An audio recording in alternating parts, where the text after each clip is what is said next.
사망한 망인의 사망보험금 청구권에서 부지급이 일어난 이유를 확인을 해보겠습니다. 이분 같은 경우는 이렇게 폐렴으로 사망을 했는데, 이거는 뭐 사인에 자주 등장하는 내용입니다. 근데 이 폐렴도 종류가 굉장히 다양하고, 뭐 주로 감염에 의해서 발생을 하기도 하지만, 그리고 여기 사망진단서에 이렇게 하나만 기록이 돼 있어도 실제 차트나 뭐 병원 의무 기록 이런 것들을 보면은 이 사망 원인이 이거 딱 한 개만 있는 게 아니라 여러 개가 이렇게 복합적으로 작용을 하는 그런 사례들이 있습니다. 명시적으로 여기에 써 있지 않더라도 그런 내용들을 보험회사에서 또 확인하고 따지기 때문에 그런 내용에 대한 파악도 굉장히 중요합니다. 그리고 이거는 사망보험금은 이 본인이 사망해서 청구를 하는 거기 때문에 본인이 청구를 하는 게 아니라 유족이나 수익자가 청구를 하게 되는데, 이게 당사자가 아닌 이상 그 환자나 뭐 망인의 기저질환이나 병력 뭐 이런 것들을 정확하게 알기 어렵습니다. 뭐 가족 간에서도 뭐 어떤 치료를 받고 뭐 이런 것들을 뭐 어디 병원에 갔고 이런 것들은 공유는 할 수 있지만, 실질적으로 그 차트의 내용에서 확인되는 내용들하고 환자나 망인이 말씀하신 내용하고는 그 내용이 상이한 경우가 굉장히 많이 있습니다. 그래서 실질적으로 뭐 저도 오랫동안 이런 사례들을 경험을 해보면 한 70에서 80% 정도는 머릿속에 있는 기억과 실제 차트의 내용을 비교를 해보면 다른 경우가 그만큼 많다는 것입니다. 그래서 이 케이스는 이렇게 폐렴으로 인해서 질병 사망 청구권이고, 유족은 뭐 문제가 없다고 생각해서 이렇게 청구를 했는데, 이 보험 가입이 얼마 되지 않았거나 기저질환이나 이런 것들을 따지거나 뭐 가입 전에 고지 의무를 위반한 내용이 있는지 이런 것들을 따지는 유형에서는 보험회사가 그런 내용들을 까다롭게 심사를 해서 지급 사항인지 아닌지를 판단을 하게 됩니다. 근데 이분 같은 경우에는 여기 사망진단서에는 이렇게 폐렴만 기록이 돼 있었지만, 실질적으로 병원에서는 폐렴 치료만 한 게 아니고 여러 가지 폐질환에 대한 치료를 했고, 그 다음에 이 망인의 기저질환이나 이런 것들을 파악할 수 있는 차트들이 굉장히 많이 있었습니다. 그래서 치료 경과나 이런 것들도 다 보기 때문에 뭐 검사를 어떤 걸 했고 그 검사 결과에서 나타난 의학적 소견이나 진단 뭐 그런 것들은 어떠한 건지 이런 것들을 확인을 하기 때문에, 요 진단서를 보면은 여기 상세불명의 폐렴 이렇게 돼 있고, 코드는 뭐 J189 이렇게 기록이 돼 있었는데, 아까 그 사망 진단서에서는 폐렴만 기록이 돼 있었으나 여기 세균성 폐렴하고 이 간접 사인은 이 사망에 간접적으로 작용한 원인을 의미하는 건데, 이게 간질성 폐질환이 있었습니다. 그러면은 뭐 세균성 폐렴이야 뭐 감염성 질환이기 때문에 이 망인이 돌아가시기 전에 뭐 감염이 됐겠죠. 뭐 그냥 굉장히 기본적으로만 생각을 해본다면.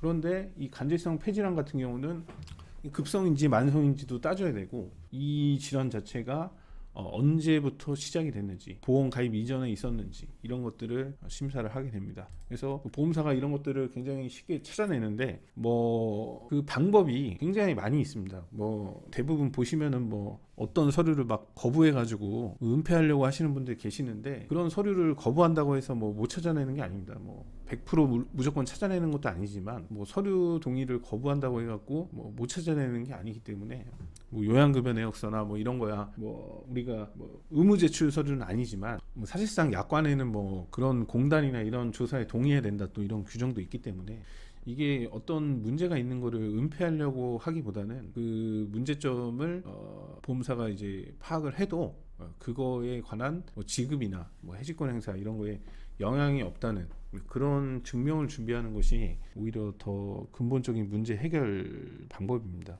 이 사례 같은 경우에도 보면은 요 사고 내용이 좀 있었는데, 3년 전부터 마른 기침이 있었고 큰 불편감 없이 지내다가 자고 일어나서 7일 전부터 이제 객혈, 그러니까 이게 피를 토하는 거죠. 그런 게 있어서 응급실통에 입원했다 이렇게 돼 있었는데, 실상은 뭐 보건소도 가셨고 여기에 뭐 의원도 한번 가셨다가 호전이 안 되니까 이렇게 응급실까지 오시게 되었고, 병원에서는 여러 치료나 검사들을 받은 이후에 최종적으로 사망을 하게 됐는데, 이 세균성 폐렴도 원인이 되었지만 이 병원의 그 의사는 아까 그 간질성 폐질환 이것도 사망의 원인으로 작용했다 이렇게 판단을 한 겁니다. 그리고 여기에 이제 두 가지 과거 병력이 나와 있었는데, 이게 옛날에 폐질환으로 입원했던 거, 이 보험 가입 이전입니다.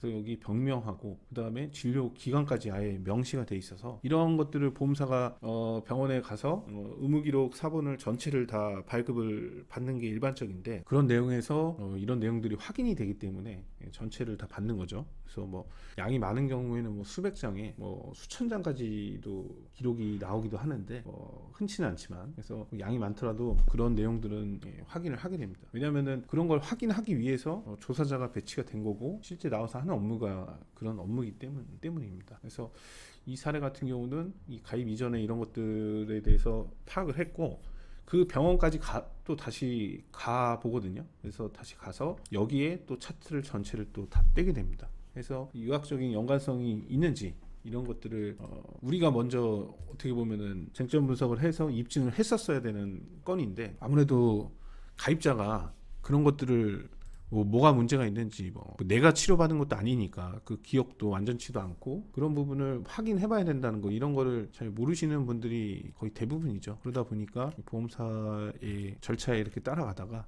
문제가 생기는 거죠. 그래서 이 사례 같은 경우는 일단은 직접 사인이 세균성 폐렴이기 때문에 굉장히 아쉽습니다.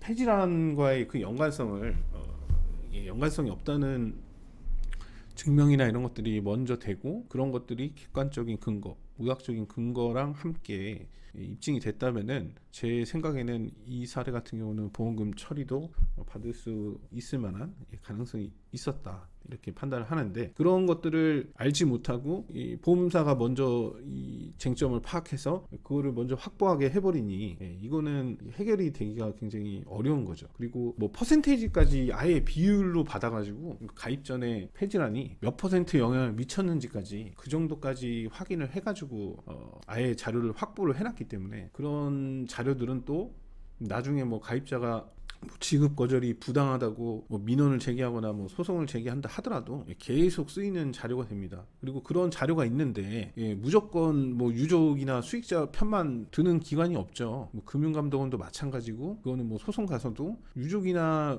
청구자 편만 든다는 그런 기준 자체가 아예 없습니다. 그렇게 실제로 그렇게 하지도 않고, 그러면은 뭔가의 이런 가입 전의 질환이 이 보험사고에 영향을 미쳤는지 따지는 청구권에서 그런 자료가 만들어지면은 굉장히 해결하기가 어려워지는 거고, 선점해야 되는 그런 청구권이었는데 이런 것들을 잘 알지 못하면 사망보험까지 또 받지 못하는 이런 상황이 발생하기 때문에, 이게 모든 청구권에서 가입 전에 기저질환이나 기항증 이런 것들을 따지는 것은 아니지만, 그런 것들을 따지는 유형들은 이런 기록들을 받아가지고 확인을 한번 해봐야 됩니다. 그리고 그런 내용에서 사망보험금 지급에 걸림돌이 되는 그런 쟁점들이 있으면은, 그런 쟁점들은 먼저 선점을 해가지고 명확하게 입증을 한 상태에서 보상 청구를 시작을 하는 게 유리한 방법입니다. 그래서 이런 비슷한 유형이나 이런 분쟁이 있으시다면 문의 주시기 바랍니다. 유선 문의로 주시고요. 이게 왜 그러냐면은 사례마다 조금씩 다 다르기 때문에 정확한 것은 각각의 케이스별로